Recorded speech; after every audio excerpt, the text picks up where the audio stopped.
अस्सलामु अलैकुम ग्रानो कतुनको नन به موږ تاسو وړاندې الو پراټې تیارو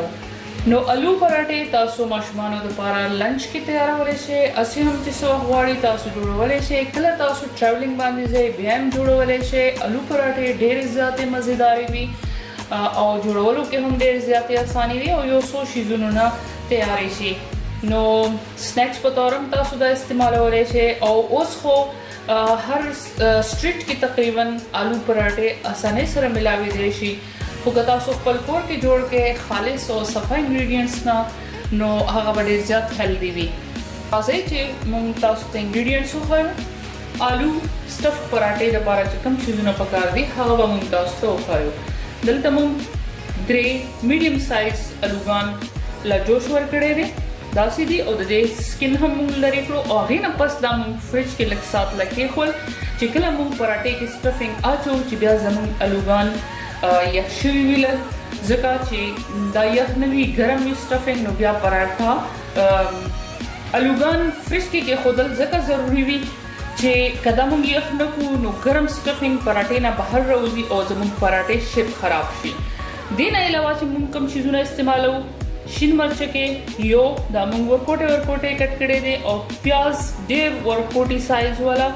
نیم پیاز موږ کټ کړی دی دا هم ډېر نری چاپ شوی دی چې غټ وي نو بیا پراټې نه بهر راوځي شنه دنیا موږ دلته کټ کړی ده مسالو کې به موږ زیرې پاوډر او چاټ مساله استعمالو کورکمن پاوډر او وچې دنیې پاوډر مالګه او ثابته زیره به پکې اچو او که تاسو غواړئ نو دې کې یو څو دانې سپیرکۍ هم اچولی شئ اوړو نه موږ پیړه جوړه کړې ده نو پیړه چې زیاته نرمه یا سخته نه وي که زیاته نرمه وي نو بیا به پراټه خرابه شي زموږ او دې نه به الوګانو سټفینګ بهر راوځي او دا هم لږ سات له موږ دې له دمه ورکړه چې اوړه زموږ سیټ شي او کوکینګ آیل یا غوړي ستاسو خوښه ده چې تاسو څه استعمالوئ نو اوس به موږ پراټې سټفینګ تیار کړو نو الوګان زموږ یخ دي تاسو ته چې څنګه موږ ډومبنې وې اوس به موږ د یو ګریټر مدد سره داسې دغه کړو چې دا میش کول زیات ښه نه وي نو دې طریقې سره که تاسو وکئ دا لږ ټایم خو زیات اخلي خو د دې سټفینګ ډېر مزدار جوړیږي کنټې سره هم تاسو کولی شئ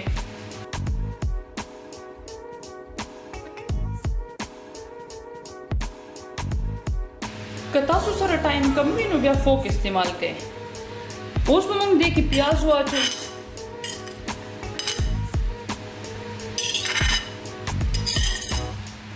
شین مرچکې او شنه دنیا پکې موږ واچوله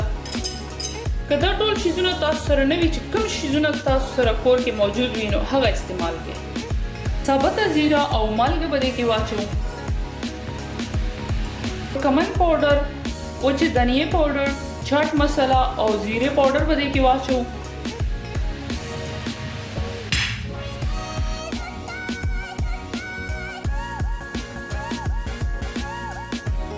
نو آلو سټفینګ زموږ پراټې لپاره تیار دی دا به اوس موږ سایډ ته کېږدو نو اوس موږ ستاسو وړاندې آلو پراټه جوړو نو اول به موږ لږ پوډر راوالو او دې نه به پیړه جوړه کړو داسې به لږ فلیټ کړو نو پراټې باندې موږ داسې 2-3 قطرې تیل واچول او بیا دا موږ داسې فلیټ کړه اوس به موږ دې کې دا سټفینګ واچو کوم چې موږ ستاسو وړاندې تیار کړی و د آلو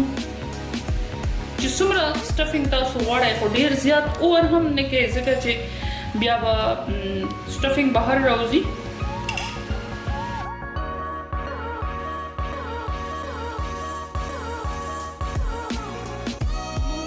دا چې کوم سایډونه دي دا به ټول داسې راغونډ کړو تاسو په دې باندې بله پراټه هم کېښودلی شئ خو هغې سره پراټې سایډونو ته بیا چې کوم سټفینګ دی پوټیټو دا بیا نه راځي نو په دې وجه باندې موږ دا دې طریقې سره جوړو دې طریقې سره به اوس تاسو ته کتی شي دلته ټول سایډونو ته سټفینګ رالو چې خالی وي نو بیا خلک نه خوري او پرېږدي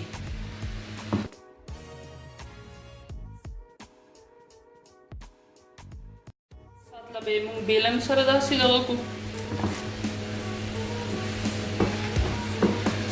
چې ټول یو برابر راشي زمونږ پراټا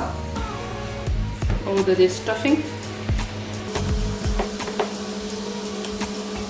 بس ډېر زیات به موږ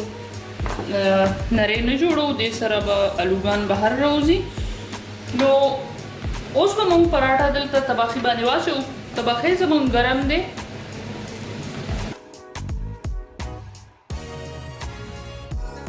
پراټا ټول طرفونو نه مینز او سایډونو نه یو برابر ده. اوس به موږ پراټا بل سایډ باندې کوو ځکه چې یو سایډ نه دا لږه پخه شوه.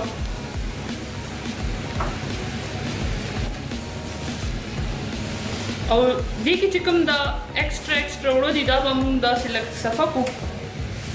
تیل اچولو نه اول. اوس تاسو خوښه ده چې پراټا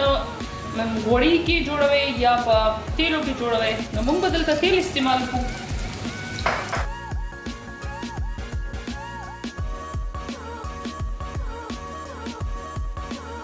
کله هم چې تاسو سټف پراټا جوړوئ نو وړو کې لږه میده واچوئ، دې سره بیا ستاسو پراټا به کولاویږي نه. او بله خبره ده چې اوړه ډېر زیات ټایم لا ډو نیټ کې، یعنی اوړه زیات ټایم دپاره وغږئ چې ښه زور ورکړئ او لږ دمه وکړي، نو بیا به ستاسو پراټا کولاویږي نه. او چې څومره تاسو زیاته نری جوړوئ نو هغه به جوړېدلی شي.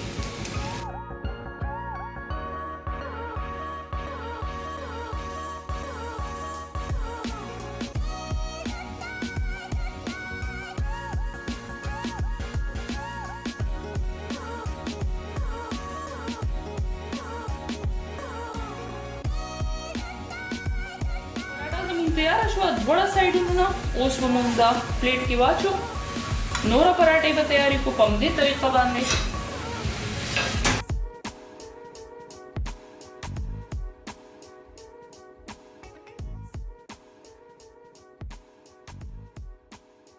مزیدارې آلو پراټې تیارې دي. که تاسو زمونږ نننۍ دا ویډیو خوښه شوې وي نو بیا دې له یو لایک ورکړئ، زموږ چینل سبسکرایب کړئ او خپلو ملګرو سره یې شیر کړئ. ویډیو کتلو لپاره ستاسو ډېره مننه. خوشحاله اوسئ، آباد اوسئ. السلام علیکم.